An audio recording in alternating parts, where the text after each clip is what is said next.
Why change it? Let's just do it as agreed. And so, as far as having someone on my team that was an S, I found it was very difficult to get their opinion out. You know, so I'd have a meeting, and I have a lot of, you know, robust personalities that work for me. So we're all talking about something, we're trying to solve a problem or a different way. And my S would just be sitting there like this, and everybody's talking, and she wouldn't talk. So I had to get everybody to shut up. Like, everybody shut up. I want to hear her opinion, because they have good opinions and they're very smart, but they just tend to be like, okay, I'm just going to sit here and just let them do it. So it's hard to draw their opinion out of them. So they're easygoing, they're calm, they listen very carefully. They're the people that when you're trying to sell them something, they're like, let me think about it. You know, let me talk to my wife. Let me talk to my husband. We're not going to make very fast decisions. They don't get overly excited. They have strong opinions, but they don't express them vocally. And completely new ideas, things seem to make him or her uncomfortable. So notice you put an elephant, because it was kind of like slow, methodical, and so forth. And so again, S's can provide a lot of value, but you really have to work on drawing it out of them. I had an S that worked for me, and one day she came in my office and resigned, and I was taken back. I was like, I don't know why she was resigning. She was happy, and she was a great employee, and I was like, can I ask why? She started telling me it was some kind of scheduling issue with one of her kids. She needed to leave early or come in later 1 or 2 days a week. And I was like, okay, well, what if we just do that? And you make it up another way. And she was like, you do that? And I was like, yeah, I mean, you're a great employee, you know, it's just that. She was like, oh, okay. I was like, so we're good? May I ask why? Just like, you know, but she didn't want the conflict of the conversation, like, hey, Daryl, I need to ask you something, and so they avoid conflict. So I thought that was really interesting, but it's frustrating, you know. This is Peyton Manning. If you don't know who he is, he won 2 Super Bowls. Peyton Manning. He's an S, and this is him after he won the second Super Bowl. And just pay attention to what he talks about. He doesn't talk about himself at all. He talks about everybody else. All right, Tracy, down to you. Well, thanks a lot, Jim. And Peyton, this feeling right now, your second Super Bowl, but what a season it was for you to get this win today. What does that mean? Well, it's very special, Tracy. This game was much like this season has been. We really tested our toughness, our resilience, our unselfishness, and so it's only fitting it kind of turned out that way. And great bunch of teammates, great bunch of guys I got to play with, and I just feel very, very grateful. You mentioned this season, but does this win make you think about all the seasons you've had and just all the successes and what a career it's been? Do you reflect on that right now at this moment? Sure, you certainly do. You know, on the bus rides, and of course you get asked a lot of questions, and you reflect about on all the coaches and family members and friends that have helped you get to a Super Bowl, get to this point. So I'm very grateful. I've taken the time to call those people, tell them how much I appreciate their support, and obviously it's very special to cap it off with a Super Bowl championship. So Peyton, is this your final game for your career? You know, I'll take some time to reflect. I got a couple of priorities first. I want to go kiss my wife and my kids. I want to go, you know, hug my family. I'm going to drink a lot of Budweiser tonight, Tracy. The boy got a paycheck. And so I'm going to take care of those things first. And definitely going to say a little prayer and thank the man upstairs for this great opportunity. I'm just very grateful. Very humble guy, right? All he is talking about his teammates, his coaches, trainers, all that kind of stuff. Very S, right? But very successful. So when you communicate with an S style, you have to be patient, you build trust. You need to draw out their opinions, like I was speaking of earlier. Allow time for discussions. You know, you can't sit there and try to really push them. You need to involve them in the planning, slow down your presentation, and provide the information they need, and secure commitment step by step. Okay, and then lastly, we're going to our C's. C stands for compliance, and C's are reserved, kind of like S's. They speak a little bit quieter and softer, but they're also very task-oriented. And so I love C's. I love hiring C's, because C's rarely make mistakes. They're very, very, very conscientious about their work. And so our C's are Bill Gates, Kevin Costner, Albert Einstein. And so they're very precise, detail-oriented, quiet. They're very systematic, almost robotic at times. very logical, they're all logical, formal, disciplined, they focus on analyses and tasks and things. Under pressure, they can be a little bit overly critical. Their biggest fear is criticism of their work, because again, they're rarely wrong, they take their work very, very, very seriously. And when it comes to change, they want to understand, why do we need to change, right? And they want to do everything right. So C's are great, especially I found in the hiring practice, if they're more on the back office side, like the admin side, or like my bookkeeper. You know, if you're a bookkeeper or an engineer or an accountant, you need to be precise, right? Precision is everything when it comes to those specific jobs. So I make sure they have a lot of C in them. All my back office people have some amount of C in them. And all my loan officers do too, because what I learned, the first thing I learned from my business coach is, you know, before I owned a mortgage company, I was a damn good loan officer, right? And I'm an I and a C, because on the loan officer side, you know, you're talking to people all the time, so you have to be likable, right? You have to be a likable person, be good on the phone with people, but you also have to have that detail side. Because unlike selling a car, when someone sells a car, they agree to the car and they send the people in the back to go do all the paperwork. On the loan side, you know, when you're talking to someone about a loan, you're also going to be inputting that information into our software, so you have to have that detail side. And so when I left my business coach, I was like, I need to hire me.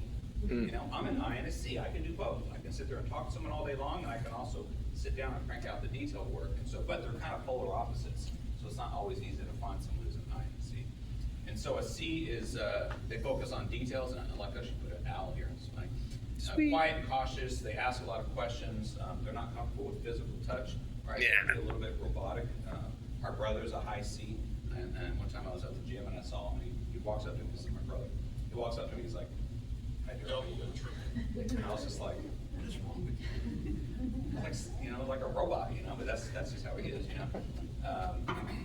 They want to understand, well, how does it work this way? They study specifications and other information. So if you're dealing with someone, you're a realtor, who's a realtor here, by the way? This is the person who's going to read the inspection report, right? The entire inspection report.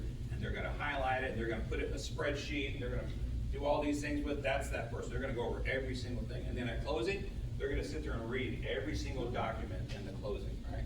And I is just going to sign it. Just sign it. The D is just going to sign it. But the C's are actually going to read it.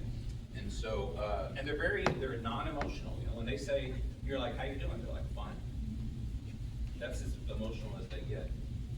I had a friend of mine that she worked for me for a long time, and she found out she was pregnant, and so she called, and her husband is a C, and her mother-in-law is a C. I think the whole family is C's. And she's not a C, she's a high I. And so she called her mother-in-law to tell her that she was pregnant. And her mother-in-law was like, oh, that's good. And Erica was heartbroken. She was like, why is she not excited of bringing her first grandchild? Because she's a C. That's as good as it gets.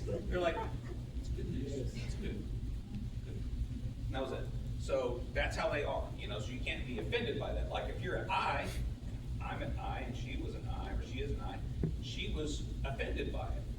And so you can't, because that's just how they communicate. That's the most powerful thing about it. This is from the Big Bang Theory, and this is a great Big Bang. illustration of a C. Them boy rich. A million an episode. How did you get into my apartment? Wow. Wait, is that the kind of nagging I can expect now that you're my girlfriend? Good thing I drew this up. What's that? I present to you the relationship agreement. Relationship agreement. A binding covenant that in its 31 pages enumerates, iterates, and codifies the rights and responsibilities of Sheldon Lee Cooper, hereinafter known as the boyfriend, and Amy Farrah Fowler, hereinafter known as the girlfriend. So romantic. Mutual indemnification always is. Why don't you start perusing while I set up my notary stamp? It's square business. Section 5, hand-holding. Hand-holding is only allowed under the following circumstances. A, either party is in danger of falling off a cliff, precipice, or ledge. B, either party is deserving of a hearty handshake after winning a Nobel Prize. C, moral support during flu shots. Moral support. Seems a bit restrictive. Yeah, feel free to retain a lawyer. That's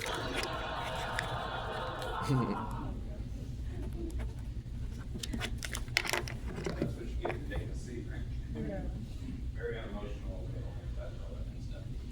So, communicate with the C, use data and facts, examine an argument from all sides, keep on task, do not socialize. You disagree with the facts, not the person. Focus on quality, avoid solutions, use proven ideas.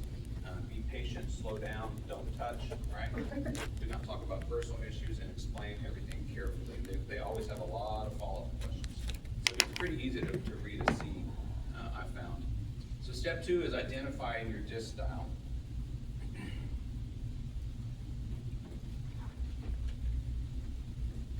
So you have a natural style, right? And everybody, when you go into a room, or you go to work, or you go to a networking meeting, you kind of like change your personality, right? So you have your work personality, and then you have like your personality with your friends, or you have your going out personality, and so everybody can naturally do that, But so you have a flex zone, so it's easy to flex into certain zones, and it's harder to flex into other zones. For example, when I started Noble Mortgage, I was a lot more C and S than I was I. So people always say, oh, people can't change, they are who they are. I'm here to argue that point, right? You can change if you're motivated. So when I started Noble Mortgage, I was very motivated to be successful. And so I needed to be the rainmaker, I needed to go networking a lot, I needed to do public speaking. And so I forced myself to do that. But at first, it was exhausting. It was physically and mentally exhausting. I'd get home, and I'm just like, I don't want to talk to anybody, I just want to sit in a dark room and stare. It wore me out. After time, it was opposite. It gave me energy. So now I can do this every day. It doesn't bother me at all. But at first, it really tired me because I was flexing into a zone that was hard for me to deal with. I could do it, but I could only do it, for a certain amount of time, and then I would be exhausted. So you have your natural style. So like our Ds, for example, our Ds are already active. They're fairly loud. They can flex into an I fairly easily. So your natural style is who you really are. This style remains stable, but not rigid over your lifetime. Your natural style is a style that is most comfortable for you.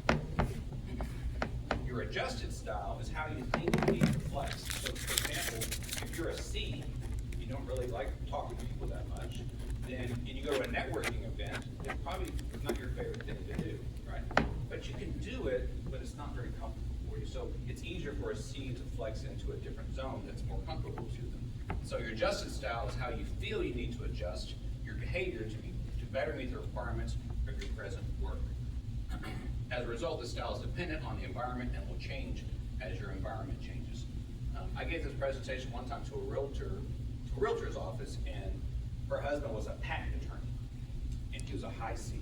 And he would always go to our networking events, and so I knew he was a C, and I knew he would go to the events, and I was like, how do you like going to my networking events? He goes, I hate it. Wow. And I was like, why do you go? He goes, well, I go to support my wife. But it's not what he wants to do, So he goes, stay for like 10 minutes, and he's like, all right, I gotta get the hell out of here, It was just uncomfortable for him, and it was exhausting for him. If you put him in front of a spreadsheet, he can do that all day long, It was just a struggle for him to socialize and so forth. So your flex zones are where you can flex into. That's a lot easier. So you'll feel that uncomfortable. Kind of like when I was more of a C, it was uncomfortable and exhausting for me to do public speaking, to go to networking events. And now they don't bother me at all. I really changed myself. So step 3 is identifying the styles. So what you want to do is observe, assess, and recognize. So let's talk about observe. What the person talks about, how they say it, the types of words, the types of questions they use, their body language, their tonality. So again, we talk about our active people, right? Our D's and I's on the right side of the quadrant. They're louder, they talk with their hands, they talk about people, they're a lot easier to read. D's and I's to me are always the easiest to read. Their tonality and so forth. And then observe, like, what are they talking about? So D's are going to talk about themselves a lot, talk about hard values, they want to talk about change, they want to talk about bottom line. Our I's are going to talk about people, team spirit, good things. They love talking about themselves as well. Our S's talk about agreements. They're going to talk with a softer tone, right? Agreements, principles, past proofs, talk about their team, talk about their family. And then our C's are going to talk about facts, details, rules, instructions, like all the black and white things our C is going to talk about. And so that's how you're able to kind of read people. And again, we have our active people that are reserved, and then at the top we have our facts and task-oriented people, and on the bottom we have more people and feelings-oriented. So these are more opinionated people, you know, subject to their opinion, and the top is more people that use logic, right? Nice. Logic. And then we want to assess. So again, our T's and I's, they're going to talk about the future and how things could be. They're going to speak with a little bit more loud inflection of the voice. They're going to demonstrate a lot more body language. And they're going to maintain strong eye contact. Our C's and S's don't like eye contact, right? They just don't like it. They find that confrontational. They're going to speak a lot more calmer. They're going to talk about the present and past and how things are. And so that's another way to change it, to read someone's, to be like eye contact. I'm very much an eye contact person. And when I don't have eye contact, I'm like, okay, it's got to be a C or an S. And then assess also looking at, are they task-oriented or are they people-oriented? So our S's and I styles are people-oriented. They talk and ask about people. They focus more on people than tasks, and they show emotion a lot easier. Where on the other side, we have our D's and C's. They talk about things, right? They focus on the task more than the people themselves, and they don't have a lot of emotion.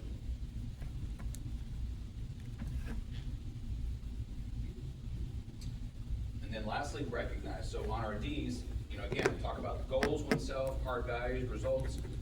How to identify a D style. They're very decisive, they're very assertive, they're impatient. Like, people know a D. The D is the easiest one to read. You know, they'll come in and just like a bull in a china shop type of deal. They make decisions very, very quickly. They're always in a hurry, and they're not really, you know, don't really care about people's feelings as much. You know, they're about the bottom line. You know, like that video of Michael Jordan. You got to care. You don't care, you get your feelings hurt. Okay, go somewhere else. He's there to do one thing. Our eyes, they're very active, and again, they're people-oriented, so they're going to talk a lot, they're going to be smiling a lot. These are the fun people at the party, right? The people that are like the life of the party, they're jumping from subject to subject, they're talking about themselves all the time, they're over-talking, you know, they're over-talking to the extent like you're like, oh, this guy talks so much, you know? But he's funny, but he talks so much and so forth. So that's our eyes. And then our S's, opposite of the I, right? They're very reserved, easygoing, they talk quieter, they're not very animated, they just kind of go with the flow. They're more like the people in the background. They could be in a conversation with five people at a networking event, and the person that's not really saying anything, not really talking. If you ask them a question, so I get stressed. Oh, no, I'm stressed. And so they're the kind of people in the background just kind of go with the flow. They don't like confrontation and so forth. And then lastly, of course, our C's. These are our engineers, our accountants, very detail-oriented. Also quiet, though. Also quiet. They ask a lot of questions. They want to understand everything. Very, very logical. Again, can be somewhat robotic at times. Can be a little bit critical when talking about work and so forth. So they're very, very focused on their work, and they want to be done. You know, whenever one of my C's does something wrong, I make sure to point it out to them. That drives them insane. And they hate it.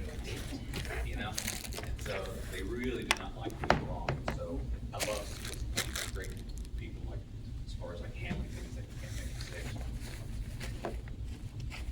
And then lastly, step 4 is the most difficult, right? Adjusting your own communication to speak to someone in a way that they'll receive that information. So if you're a D, you need to learn to be more patient. You need to talk less and listen more. You need to allow time for small talk, because D's don't like small talk. Focus more on feelings and emotion. Be careful not to dominate the interaction, and try not to come across blunt or impolite. Now, if you're an I, it's the opposite, right? Be more direct. Keep to the subject. Remember, follow up. Do not get too emotional. Focus more on details and facts, and try not to be, you know, overly touchy with our D's and C's, because they don't like that kind of stuff. And then our S's also need to talk more. They need to speed up the presentation, because S is just kind of like very methodical and so forth. Be more expressive and animated, and be results oriented in your communication. And then lastly, our C's also need to talk more, because they tend to be a little more reserved. Be more expressive, spend more time chatting, focus on being more inspiring. Be careful not to appear cold or too robotic. Talk less about detail, facts, and figures, so try to be a little bit more emotional, if you will. Okay, questions on DISC? Yes, ma'am. That's a very nice presentation. Thank you for that. How Thank can you. we how can we request a copy of the presentation? If you showed up today, we'll send it to you. So we Yeah. don't have to send an email to someone. Yeah, no, we'll have it. Thank you. Is there a way for us to take the disc? Yes, I can email you one. You want to send me an email and I'll send you I have it on a spreadsheet. Okay. And so you have to make sure that when you take it, number one, make sure that you're by yourself, not in a loud place.